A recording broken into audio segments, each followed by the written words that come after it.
13 में से कितनी सीटें जीतेंगे, दावा क्या है आपका? और दूसरा, क्या इससे हवा का रुख पता चलेगा? मैं क्या बोलूं मानक जी, यहाँ थोथा चना बाजे घना का कहावत जो है चरितार्थ हो रहा है। एक भटकती तड़पती आत्मा आप देख रहे हैं जो रो रही है बैठ के, जिसको कहते हैं जब कोई हार जाता है तो रोनू हो जाता है। थोड़ा इको हो रहा है, ठीक करा दीजिएगा। हाँ। वो देख रहे हैं अभी जितनी देर बोले हैं उतनी देर बिलापी किया है उन्होंने। तो ये तड़पते हुए लोग, ये भटकती आत्माएं हैं, इनका कुछ नहीं होने वाला है। अभी ये गा रहे थे, अब मुझे आश्चर्य होता है 100 सीट भी नहीं पाने वाली पार्टी जो है वो 240। अरे भैया काय को बीच में चिल्लाते हो? इसीलिए कहता हूँ कि तड़पते, अरे तड़पते हुए आत्मा, भटकती आत्मा, इसीलिए बड़े ज्येष्ठ नेता को आपने भटकती आत्मा कहा था। प्रधानमंत्री मानक जी, अतुल भाई एक एक करके, अतुल भाई एक एक करके आपको भी सुनाओ। हाँ बोलिए, के बोलिए। शब्दों का हर वक्त ये गलत मानक जी, ये अनपार्लियामेंट्री भाषा के शर्मा जी की पहचान हो गई है। क्या गलत है? अरे तुम भटकती हुई आत्मा हो या नहीं है, यो बताओ। नहीं ऐसा है, ये बात भी बिलाप कर रहे हो, इस्तेमाल करना, रोने का काम आज भी आपके है। इस्तेमाल करना 240 मुझे मत सिखाओ, पार्लियामेंटी जाकर राहुल गांधी को सिखाओ। ओके, मुद्दे पर आइए। अतुल भाई रुक जाइए, ओके रुकिए रुकिए रुकिए, अरे किनारे लग, किनारे लग, रुकिए, अरे एक सेकंड प्लीज। अरे अतुल भाई, के शर्मा प्लीज रुक जाइए, प्लीज रुक जाइए, प्लीज। के शर्मा मुद्दे पर आइए, के शर्मा मुद्दे पर आइए, बोलिए, आगे चलिए। नहीं, मैं मुद्दे पे बोल रहा हूं मानक जी, मैं मुद्दे के बाहर नहीं बोल रहा हूं, मैं मुद्दे पर ही बोल रहा हूं। ये भटकती आत्माएं जो हैं, इनको क्या है कि अभी पूरे उसमें शुरू में तो आप इनका जो है आपने देखा कि किस तरह हवाई बातें कर रहे हैं, बाद में रोने लगे, बिलाप करने लगे। तो मैं इनको क्या बोलूं?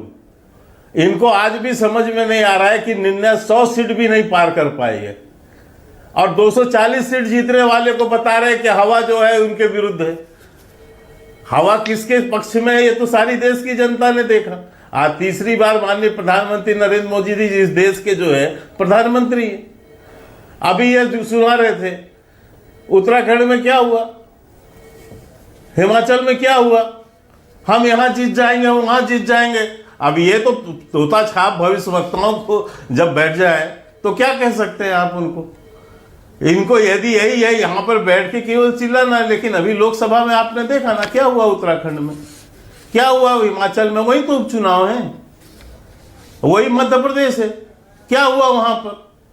तो कोई जमीन की बात नहीं, केवल जो है आके यहाँ पर टीवी चैनल में ऊंची ऊंची बातें करना, चिल्लाना, और कोई यदि आपने बात यानी तर्क की पूछ दी तो रोना और विलाप करना।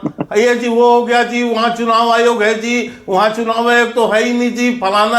आपने अच्छा प्रश्न किया, आपने इसको सलाह दिया कि आप चले जाइए कोर्ट जाके केस लड़ लीजिए।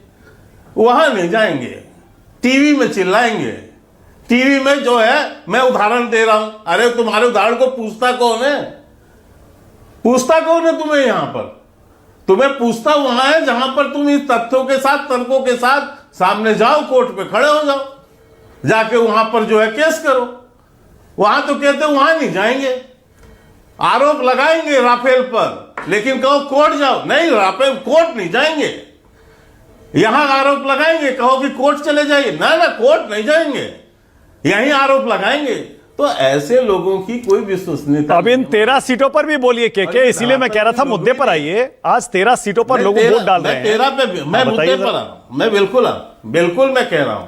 देखिए, इसमें हमारी 4 सीटें हमारे इंडिया गठबंधन की हैं। हाँ। और बाकी सीटें जो है अन्य लोगों की है। हमारा प्रयास होगा कि हम निश्चित तौर से ये 4 तो हम रिकवर करें ही, और अन्य में भी हम काफी सीटें ऊपर जीतें, क्योंकि ऐसी परिस्थितियां हैं जैसे हिमाचल का है, स्वाभाविक रूप से वहां पर हमारी जीत सुनिश्चित होती है। तो मैं इसलिए कह रहा हूं कि ऐसे अन्य कई राज्य हैं, मध्य प्रदेश है, जहां हम चुनाव जीतेंगे, उपचुनाव भी जीतेंगे, अच्छे ढंग से चुनाव जीतेंगे। रही बात दूसरा, अभी मैं सुन रहा था हमारा गठबंधन, हमारा कहाँ है भैया तुम्हारा बंगाल का गठबंधन? वहां क्या कर रहे हो बंगाल में? यहां मानव जायसवाल जी बैठे, वो बताए कि आपके साथ गठबंधन में लड़ रहे हैं क्या? तो आप इनका कुछ नहीं है। अच्छा के अब एक अच्छा सवाल आपसे भी, अपना कुछ नहीं है, एक अच्छा सवाल आपसे दूसरे भी। पे दिया जलाने की देखिए कोशिश इनकी आपने ये बड़ी, देखिए बड़ा आपने जी। चतुराई से बड़ा जी। सुविधाजनक जवाब दिया कि भाई 4 हमारी हैं, बचाने की कोशिश करेंगे और भी जीतने की कोशिश करेंगे। सवाल ये है कि अगर 4 नहीं ना, जीत चार पाए, तो हम रिपीट करेंगे। सुनिए तो सही, नहीं सवाल दूसरा है। सवाल ये है कि अगर 4 नहीं जीत पाए, कम हो गई, जी तो क्या मैसेज जाएगा? मैंने मान लिया कि अगर ज्यादा जीती तो मैसेज ये जाएगा कि एनडीए अच्छा कर रहा है, पर अगर कम हो गई तब क्या मैसेज जाएगा? इसका तो इंतजार मानक जी 13 तारीख को करना पड़ेगा। ये तो जब उस दिन 13 तारीख का इशू आएगा तब परिस्थिति क्लियर होगी। आज उसको कैसे आप इंटरप्रेट कर देंगे कि भाई आज हम तो इसलिए पूछ रहे हैं ना, हम इसलिए पूछ रहे हैं, क्या ये मान के चलें कि 13 सीटों के रिजल्ट से देश की हवा पता चलेगी या नहीं चलेगी? आप क्या कहते हैं?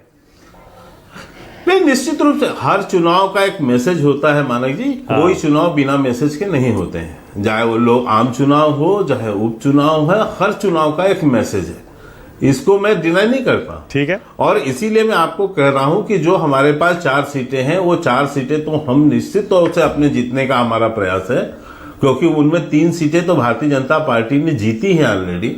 ओके। और 1 सीटें जो है हमारे गठबंधन दल की है। हाँ। तो निश्चित तौर से वो 4 पर तो हम पूरी तरह से जो है आशान्वित हैं कि वो चारों सीट हम रिपीट कर रहे हैं। ओके। पर उसके अलावा जो हिमाचल की सीटें हैं, जो मध्य प्रदेश की सीटें हैं, जो अन्य सीटें हैं, मैं निश्चित तौर से कह सकता हूं कि भारतीय जनता पार्टी को एक अच्छा खासा उसमें विजय हासिल होगा और हम अच्छे सीटें ओके, जो है अतुल इस लोंढे पाटिल। उपचुनाव में